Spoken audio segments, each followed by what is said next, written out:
नमस्कार साथियों, मैं हूं डॉक्टर अमित तिवारी और मैं आपके बीच में उपस्थित हूं एक नई श्रृंखला के वीडियो के साथ, जिस श्रृंखला का नाम है चलते चलते एक व्यक्तित्व। जब हम किसी व्यक्तित्व की बात करते हैं तो चलते फिरते शूट किए गए इस वीडियो पैटर्न सेशन के अंदर हम करेंगे बहुत सारी ऐसी शख्सियतों के बारे में जिन्होंने अपना नाम बनाया और जिनका नाम उच्चतम स्टैंडर्ड्स या उन मानकों पर है जो इंसान अपने कृतित्व और व्यक्तित्व के माध्यम से बनाना चाहता है। आज बात करूंगा डॉक्टर टी.एन. शेषन, जो कि हमारे भारत देश के पूर्व मुख्य चुनाव आयुक्त रहे हैं। ये ऐसी शख्सियत हैं जिनके बारे में कहा जाता है कि भारत में इलेक्टोरल प्रोसेस के जो को रिफॉर्म करने के जो पुरोधा रहे हैं, भारत की चुनावी प्रक्रिया को एक तरह से टियर 1 में लाने वाला कोई व्यक्ति था।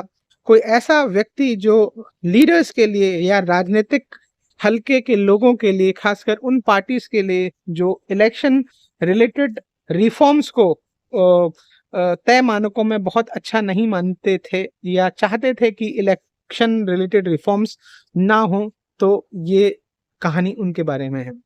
टी.एन. शेषन जो एक दक्षिण भारत के केरल से आने वाले सामान्य ब्राह्मण परिवार से थे। उनके व्यक्तित्व के बारे में वे खुद कहते थे कि उनके साथ 3 सी जुड़े हैं उनके परिचय में और एक एम जुड़ा है।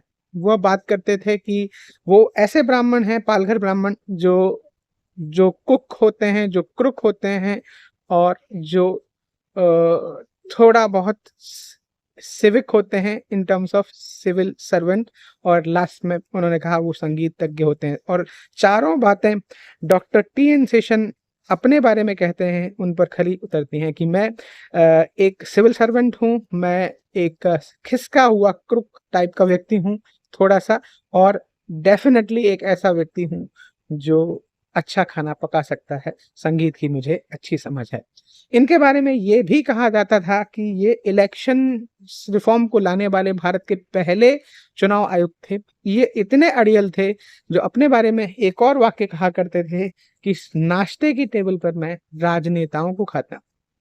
अगर मैं उस युग के 90 के दशक के बेहतरीन राजनेताओं में से कुछ एक के उद्धरणों को लूं तो ये कहना उचित नहीं होगा, अनुचित नहीं होगा कि कई ऐसे बहुत मंझे हुए राजनीतिज्ञ थे जो इन्हें बिल्कुल पसंद नहीं करते थे।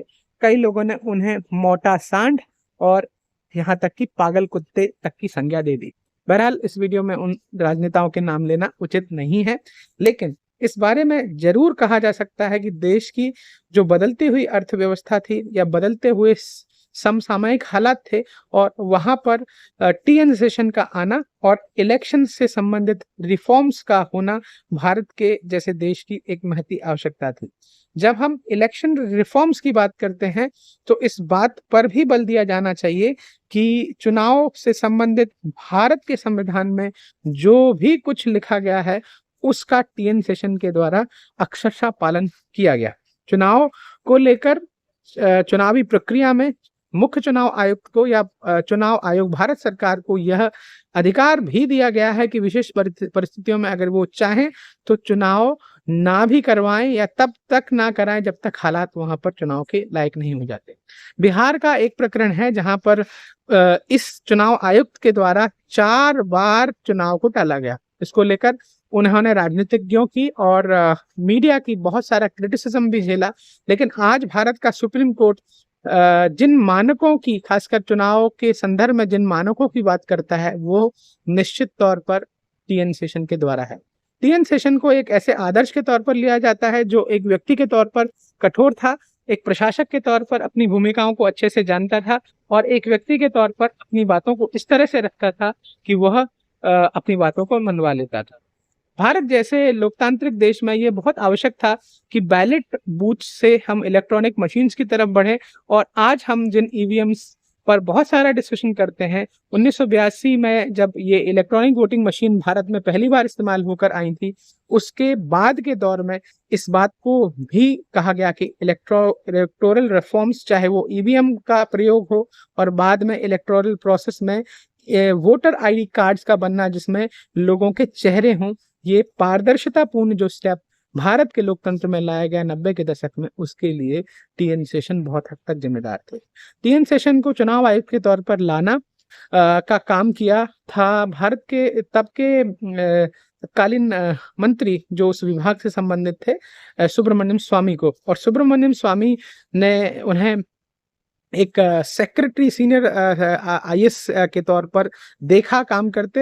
एज अ स्टूडेंट भी उन्होंने किसी यूनिवर्सिटी में, फॉरेन यूनिवर्सिटी में सेशन साहब को पढ़ाया था, और बाद में उन्होंने इनसे उस पर्टिकुलर डिपार्टमेंट यानी आयोग को ज्वाइन करने की रिक्वेस्ट भी की, और ये जानते थे कि टीएन शेषन का व्यवहार ऐसा भी है कि कई बार वो अपने टीचर की या अपने मेंटर की बात भी नहीं मानते थे। केवल ये व्यक्ति गर्म मिजाज नहीं था। टीएन शेषन के बारे में ऐसी भी बातें हैं कि वो व्यक्ति बड़े विनम्र, बड़े सादगीपूर्ण रहते थे, अपना खाना वो खुद बनाते थे। इनके बारे में ये भी प्रचलित है कि कई बार अपने स्टाफ को लेकर, अपने इलेक्शन या इलेक्टोरल मशीनरी को लेकर उन्होंने बड़े-बड़े राजनीतिज्ञों से, बड़े-बड़े जिसे कहना चाहिए विद्वानों से या बड़े-बड़े पुरोधाओं से बहुत सारी लड़ाइयाँ लड़ी थी। टीएन शेषन एक ऐसे व्यक्तित्व के हमेशा धनी रहे थे जिसमें चीज़ों को एडमिनिस्ट्रेट करना उनको बखूबी आता था। टीएन शेषन को हम इसलिए भी बहुत महत्वपूर्ण दर्जा भारत के चुनाव के क्षेत्र में देते हैं कि भारत के चुनाव की निष्पक्षता टीएन शेषन जैसे अधिकारियों के साथ थी। आगे कुछ और बात करते हैं आगे के हिस्से।